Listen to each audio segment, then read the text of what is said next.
Assalamualaikum warahmatullahi wabarakatuh. Saya Muhammad Elsa Nuril Azhar dari kelas B dengan NIM 212011057. Di sini saya akan mempresentasikan tentang bab wudu. Baik, silakan disimak PPT yang sudah saya sajikan di belakang. Yang pertama adalah pengertian dari wudu. Wudu merupakan salah satu di antara cara untuk menghilangkan hadas, yakni hadas kecil. Wudu biasanya dilakukan sebelum ibadah yang mengharuskan adanya kebersihan dan kesucian dari hadas kecil. Misalnya adalah sholat. Yang selanjutnya adalah rukun wajib wudu.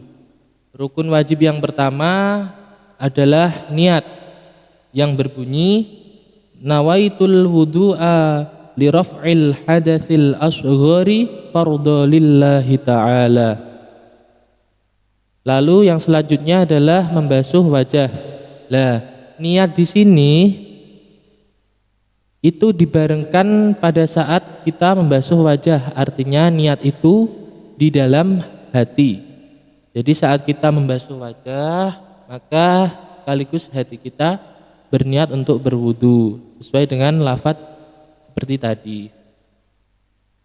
Lalu selanjutnya adalah membasuh kedua tangan hingga siku. Jadi kedua tangan ini dibasuh hingga siku. Lalu yang selanjutnya adalah mengusap sebagian kepala. Lalu selanjutnya lagi adalah membasuh kedua kaki hingga mata kaki. Lalu yang terakhir adalah tertib. Tertib di sini artinya kita menjalankan rukun tadi secara berurutan, artinya tidak kita misal kita setelah membasuh wajah langsung kita membasuh kaki, itu tidak tertib namanya. Kalau tertib ya setelah cara berurutan. Lalu yang selanjutnya adalah sunnah-sunnah berwudu. Yang pertama adalah sebelum wudu kita membaca basmalah, Bismillahirrahmanirrahim.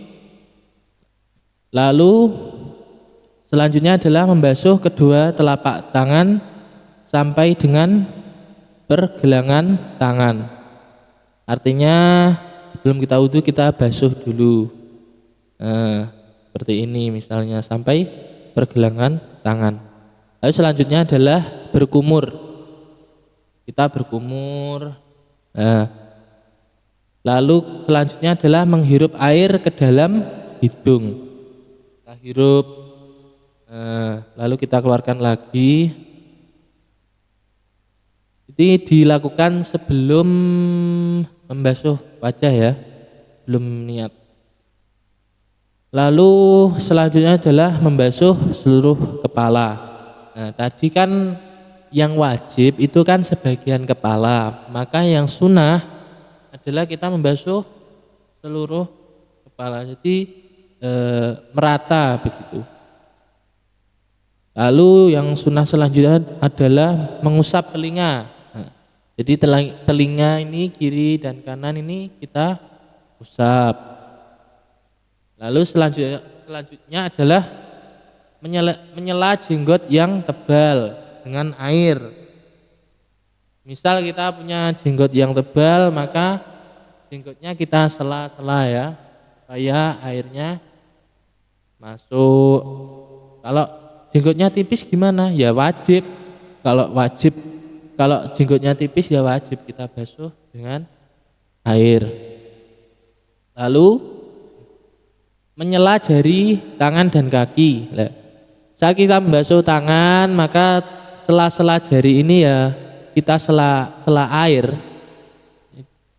Artinya kita kita gosok dengan air supaya air itu masuk. Begitu juga dengan kaki.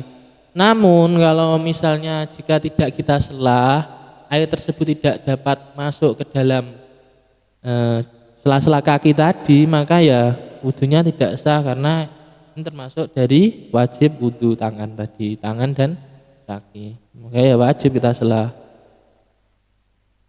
Lalu mendahulukan anggota tubuh bagian kanan daripada kiri.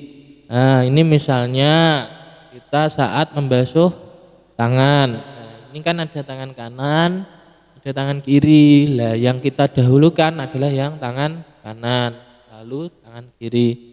Itu kalau sunnah. Terus selanjutnya adalah membasuh dengan 3 kali basuhan. Membasuh dengan 3 kali basuhan artinya misalnya kita membasuh wajah. Nah, membasuh wajah hanya 1 kali saja sudah sah. Namun sunnahnya adalah dengan 3 kali. Artinya kita membasuh wajah sebanyak 3 kali. Lalu yang selanjutnya adalah berturut-turut. Nah, makna berturut-turut di sini berbeda dengan tertib yang diwajib tadi ya. Makna berturut-turut di sini artinya misalnya kita setelah membasuh wajah ya kita langsung membasuh tangan. Nah, jangan kita tinggal dulu. Aslinya boleh seperti itu, boleh selagi kita tidak masuk dalam kondisi darurat. Kondisi darurat itu seperti apa? Misalnya kita mempunyai penyakit beser. Penyakit beser itu seperti ya kayak kencing terus gitu loh. Nah, dikhawatirkan jika kita tidak langsung wudu selesai maka keburu kencingnya keluar. Lah itu tidak boleh kalau gitu. Kita harus langsung. Nah, jadi harus berturut-turut, artinya tidak ditinggal-tinggal. Misal kita membasuh wajah, kita tinggal dulu, nanti kita lanjutkan lagi. Ya, artinya gitu. Jadi secara berturut langsung selesai 1 kali wudu. Selesai. Lalu yang selanjutnya adalah perkara-perkara yang dapat membatalkan wudu. Yang pertama adalah keluarnya sesuatu dari salah satu 2 jalan, yaitu kubul dan dubur. Misalnya kita kencing, kita kentut, kita beol. Lalu yang kedua adalah hilangnya akal karena tidur, gila atau lainnya. Kalau kita misal kita tertidur dalam keadaan duduk, artinya dalam keadaan duduk tersebut tidak memungkinkan keluarnya sebuah angin kentut, maka ya tidak batal wudunya. Nah, begitu kalau dalam posisi duduk. Lalu selanjutnya adalah bersentuhan kulit seorang laki-laki dengan seorang perempuan yang sama-sama telah tumbuh besar dan bukan mahramnya dengan tanpa penghalang. Nah, ini misalnya kita bersentuhan langsung tanpa penghalang artinya kulit bertemu kulit. Nah, misal kita bersentuhan dengan lawan jenis, misal teman kita yang perempuan ataupun orang lain yang perempuan yang tidak mahram atau bukan mahram kita, maka dapat membatalkan wudu. Lalu yang terakhir adalah menyentuh kelamin atau lubang dubur manusia dengan menggunakan bagian dalam telapak tangan ataupun bagian dalam jari jemari. Ya, artinya jika kita menyentuh kelamin atau lubang dubur manusia itu baik kelaminnya sendiri ataupun tersentuh kelamin orang lain juga membatalkan selama kita menyentuhnya itu pakai bagian dalam telapak ini. Kalau kita menyentuhnya bagian sini ya itu tidak membatalkan wudu. Bagian dalam telapak itu yang ini, yang dalam ini, yang dalam jemari ya ini, dalam telapak ya ini. Jadi itu kalau menyentuhnya pakai dalam telapak itu tentunya membatalkan. Selanjutnya saya akan menampilkan video praktek berwudu. Silahkan teman-teman nanti diamati bagaimana wudunya, bagaimana urutannya, bagaimana lah nanti diamati. Baik, Mungkin itu presentasi dari saya. Silakan teman-teman untuk melihat video prakteknya. Selamat menonton.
أعوذ بالله من الشيطان الرجيم بسم الله الرحمن الرحيم أشهد أن لا إله إلا الله وحده لا شريك له وأشهد أن محمدا عبده ورسوله اللهم اجعلني من التوابين واجعلني من المتطهرين واجعلني من عبادك الصالحين